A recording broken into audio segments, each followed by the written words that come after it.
How's it going, everyone? So I've gotten my overrated albums, in my opinion, out the way, or at least some of them. So now I can get down to talking about some records that you may not have heard of, or certainly won't have heard of quite as frequently.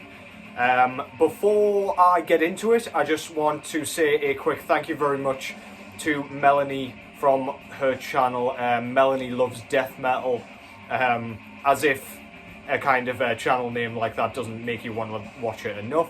But yeah, she gave me a shout out the other day, and I'm sure a few of you guys watching today came over from there as a result, so I must give a thank you to her for that. Yeah, go and check her out if somehow you're not familiar with her. She's got great taste in music, and she's just recently started doing some reviews for a channel whose name I cannot remember. However, go and check those out. She's doing a killer job over there. So, first things first, the album in the background that I'm going to be talking about is Birdflesh, out of Sweden, I believe, with their full-length album Mongo Musicale. I'm not sure how far into their discography this one was, but it was a fairly recent one, this one, before I think they went on a hiatus. I might just have made all of that up and no such thing happened, but yeah, this is basically a grindcore band. But they rely heavily on kind of zany antics, basically, obscenity, just really unconventional stuff. They don't take themselves too seriously, as if that ridiculous logo doesn't tell you that enough. I absolutely love that. Yeah, this is the kind of band that turns up at like Obscene Extreme Festival dressed as like God knows what, dressed like War. Yeah, great stuff. There's like weird sound clips. The track on here called Victims of the Cat is one of the most ridiculous things I've ever heard. It can't even be called grindcore. Yeah, just loads of weird goings on. Fun stuff. Makes you laugh. Yeah, go and check it out. But great music amongst it as well. It's not just kind of a gimmick, in my opinion. So yeah, if you haven't checked those guys out, go and check them out. That's Birdflesh with Mongo Musicale. So, I've decided to pull 10 records out here that at least I think are very underrated. It might be comparative to another album they've brought out, or it might just be in general and you may never have heard of some of these. So yeah, again, like with my overrated albums list, this is in no particular order, and I'm sure there are more in amongst here. In fact, I'm certain there are, so I'll probably do another kind of episode of this and make a little short series out of it or something. But yeah, let's get straight into it. No particular order, as I say, with the first record. This is Cenotaph with the Gloomy Reflections of Our Hidden Sorrows. These guys are based out of Mexico, I believe, or at least were. I don't think they're still an active band. This is basically kind of old school death metal, or at the time just death metal. This album is absolutely killer. It's one of those gems that, like, I don't know, if they'd come out of Florida perhaps or something like that, they may have gotten way more attention. As I say, classic death metal. Don't kind of read too much into the lyrics, because I'm pretty sure I did that once. Haven't gone back to it because there's quite a lot of broken English in there. So you can kind of glean what they're trying to say, but it doesn't really make an awful lot of sense. As for the music, it's technically proficient. It's here to brutalise you. It's really kind of low-tuned and really kind of nasty and brooding. It's written for one purpose and one purpose only, and that is to bash your skull into oblivion. So yeah, that's Cenotaph with the Gloomy Reflections of Our Hidden Sorrows. Goddamn. This one was put out through The Crypt, which have like a... They often combine with like Dark Descent records to bring some like old forgotten classics to prevent them from becoming forgotten. So pleased with this one. Such a good album. If you like your death metal, you'll enjoy this one.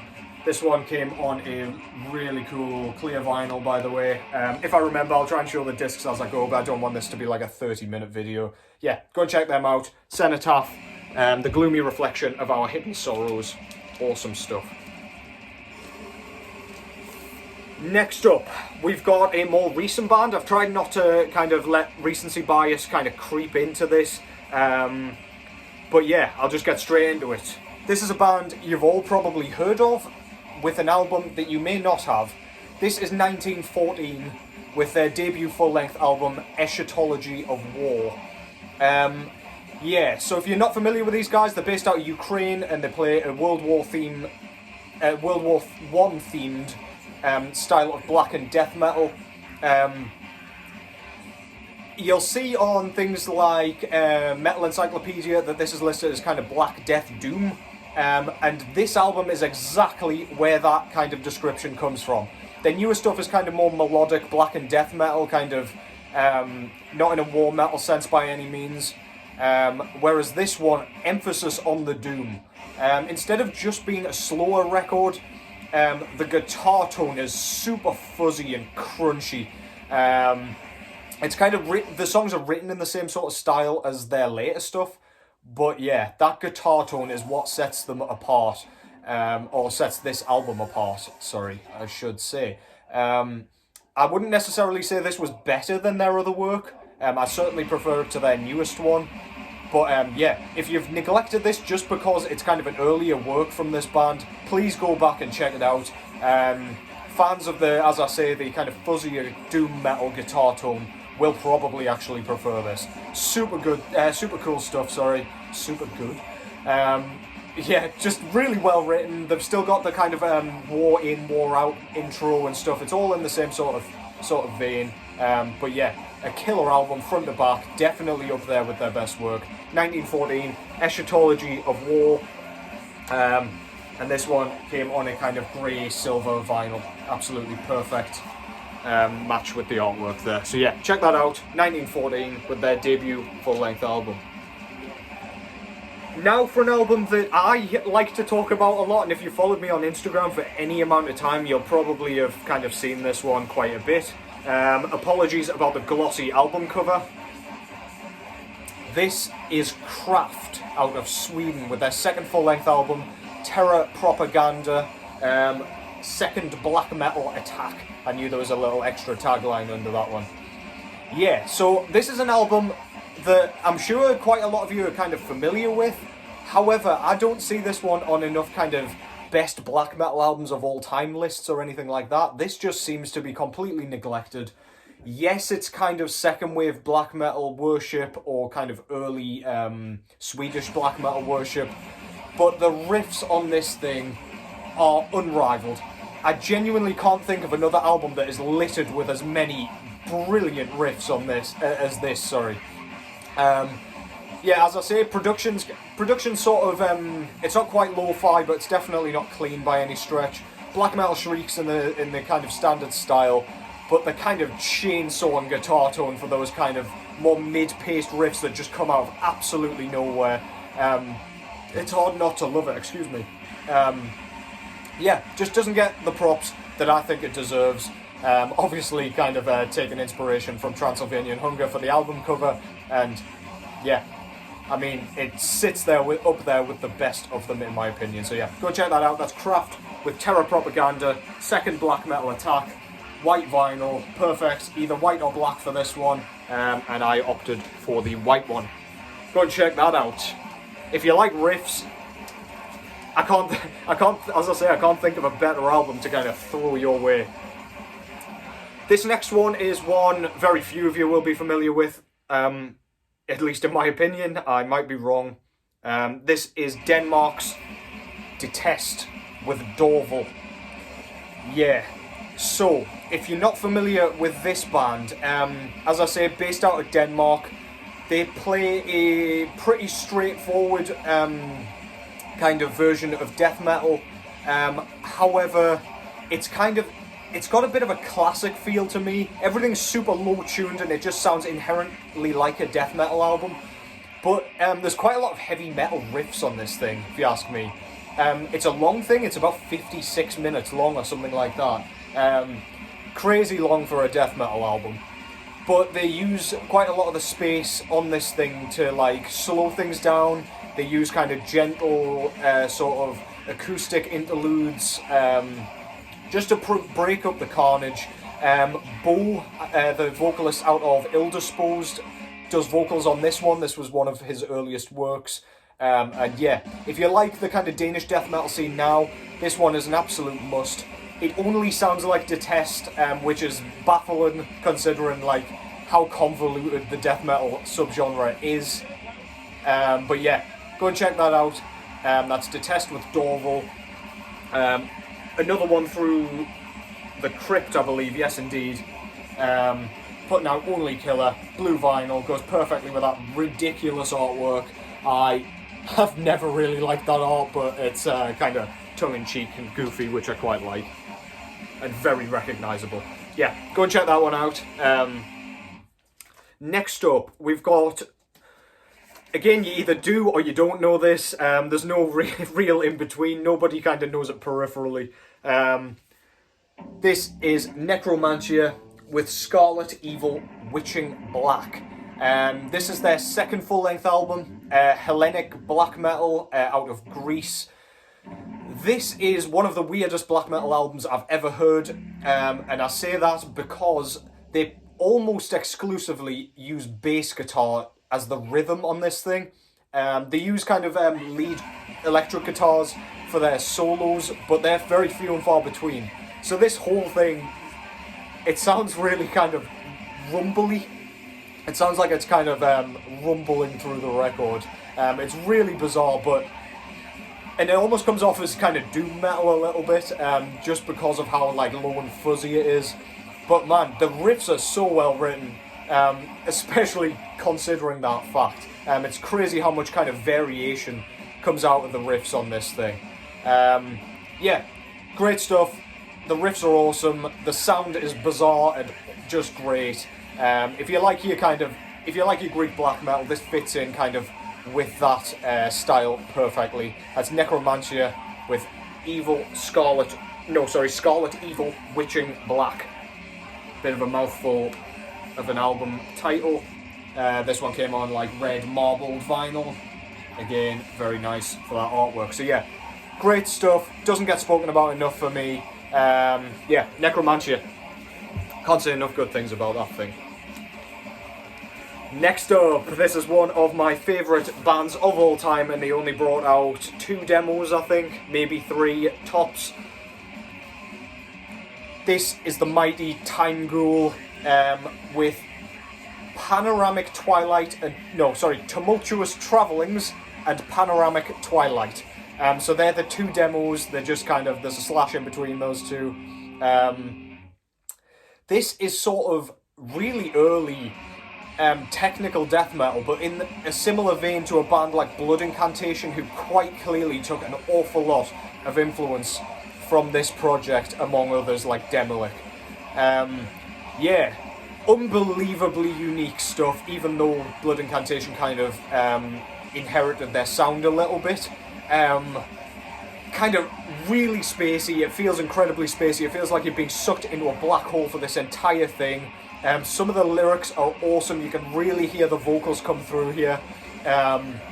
Like when he says, I can't remember which track it's on, but he says something along the lines of, "The mist goes in my ears and exits my mouth." You can hear every syllable, and it sounds so ridiculous, so cool. It just sounds like a kind of story album, like a concept album. Even though there's just 2 demos kind of gelled together, it flows like an album. It's near perfect. This would be up there with my favourite work if I was going to kind of list it kind of outside the top 10. But yeah, awesome stuff. Based out of the US, these guys are, by the way. That's Timeghoul with Tumultuous Travellings and Panoramic Twilight. Again, I'll write all the titles and everything below because it gets ridiculous. And I got this on a kind of clear vinyl with a white swirl in the centre. Very cool. I think it was called like Solar Edition or something. Doesn't matter, you know what it looks like. Don't need me to describe it like that. Next up, out of Sweden, this is a Swedish death metal album, which never gets mentioned amongst the best. It always gets forgotten. Excuse me, what the hell's the matter with me? Probably because they kind of float in between the Stockholm sound and the Gothenburg melodic sound. The band I'm talking about here is Desultory's Into Eternity. I struggle to leave this out of my top 10 death metal albums of all time, and depending on the day you ask me, I might even shove it in there.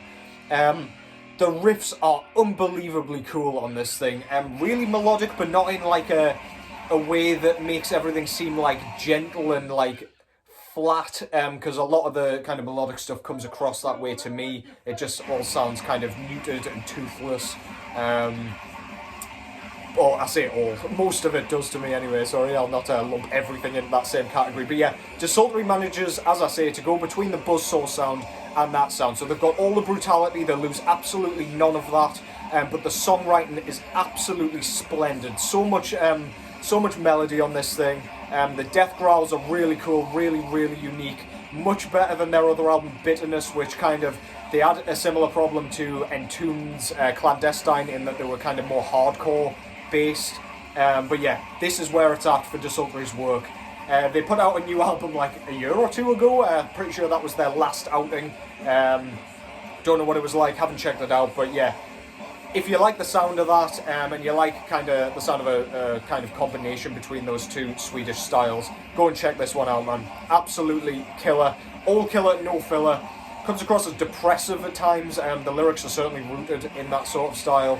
Yeah, Desultory, Into Eternity. I'll try not to ramble too much about these, as I'm aware we're into the 16th minute, and I've still got 3 more albums. I'll just get straight into this one. This is Norwegian black metal band Enthral with their debut full-length album, Prophecies of the Dying. This is one of those albums and bands, I guess, that just doesn't get the props it deserves. This one came out a little bit later, I think this was 1995, if I'm not mistaken. It's basically Norwegian black metal, but so well written, and like, because the production's quite clean compared to a lot of the earlier kind of raw stuff, you can really hear the bass tone come through. I remember I had this on years ago when I first got it. And I had it on the record player, and my dad came in and was like, what is this? This is a guy that hates all kind of anything with screaming in it. But yeah, the bass tone just captured him straight away to the point he had to come in, interrupt, and kind of exclaim his enjoyment of the bass sound. That's kind of the main thing that I love about this, but it really has its own style. It sounds almost kind of majestic and royal. There's something kind of monarchical about it. I don't know. Monarchy, whatever. It sounds related to kind of royalty in some way. Take a word out of that absolute jumbled mess that just came out of my mouth, and you've got what I was trying to say. But yeah, awesome stuff. Enthral, Prophecies of the Dying. If you wonder why I keep describing vinyl as champagne coloured, it's because extreme metal vinyl described this colour as that. So yeah, that's where I get that nonsense from. That's Enthral, Prophecies of the Dying. Please go and check that out. Maybe if there's one album I want you to go and check out of this whole video, it's that one. It just gets absolutely zero props, despite how brilliant it is.